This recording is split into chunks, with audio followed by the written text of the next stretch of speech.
ऋषि, असमय आपके आने का अभिप्राय? धन्य हो दिति की संतानों, ओ देवताओं तुम धन्य हो। सोम, रस, सुर, ताल और सुर बालाओं के नाम पर तुम स्वर्ग तो क्या त्रिभुवन का राज्य भी नौछावर कर सकते हो। देव ऋषि, ऐसी क्या आपदा आन पड़ी जो आपने नृत्यगान बंद करवा दिया? आप तो स्वयं नृत्य संगीत के रसिक हैं। नृत्य संगीत के रसिक अवश्य हैं, किंतु सदैव मूर्छित नहीं रहते। आपका अभिप्राय हम कुछ समझे नहीं। ये आप क्या कह रहे हैं देव ऋषि? बलिहारी हो आप सबकी। अरे स्वर्ग के नीचे भीषण ज्वालामुखी लावा उगल रहा है, प्रलय का पानी नाक से ऊपर चढ़ना चाहता है और आप सब श्रृंगार में आकंठ डूबे हैं। महाप्रलय देव समाज पर आने की प्रतीक्षा कर रहा है और आप अनभिज्ञ हैं। ये आप क्या कह रहे हैं देव ऋषि? हे देवेंद्र, दैत्यराज नाड़ी जंग का महाबली पुत्र दैत्यमूर भगवान शिव से वरदान पाकर आप और समूचे देवों के संरक्षक भगवान विष्णु से भी अपराजय बन गया है। भगवान विष्णु को परास्त करने की अमोघ शक्ति का वरदान महादेव महेश्वर से वो पा चुका है। संहार शक्ति का विकराल रूप धारण किए हुए महाप्रबल दैत्यराज मूर अपनी असुर सेना के साथ वैकुंठ लोक को पादाक्रांत करने के लिए झंझावात की भांति अग्रसर हो रहा है।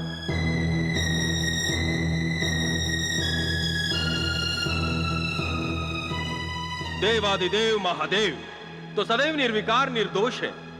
उन्होंने कभी किसी से पक्षपात किया ही नहीं, तो फिर उन्होंने देवताओं के प्रति यह अनुचित कार्य कैसे कर दिया? वत्स देवेंद्र, विधाता ने आप देवताओं के नाम पर स्वर्ग का ऐश्वर्य तो लिख दिया, परंतु उसका सुख भोगना आपके भाग्य में नहीं लिखा।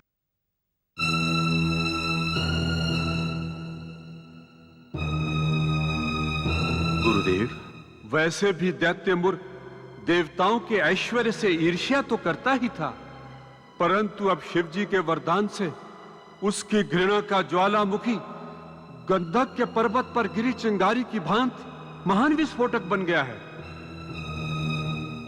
अब उसकी ज्वाला से सुरलोक स्वाहा हुए बिना नहीं बचेगा।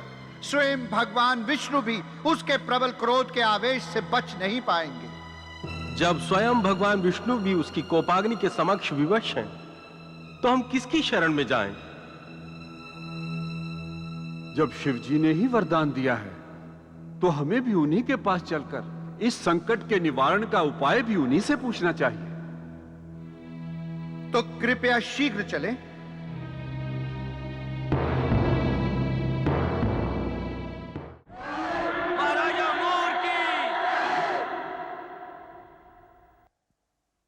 प्रिय सभासदों, हमारे इष्ट देवता महादेव और गुरु शुक्राचार्य इस बात के साक्षी हैं कि यह राजपथ हमारा लक्ष्य ना कभी था ना है।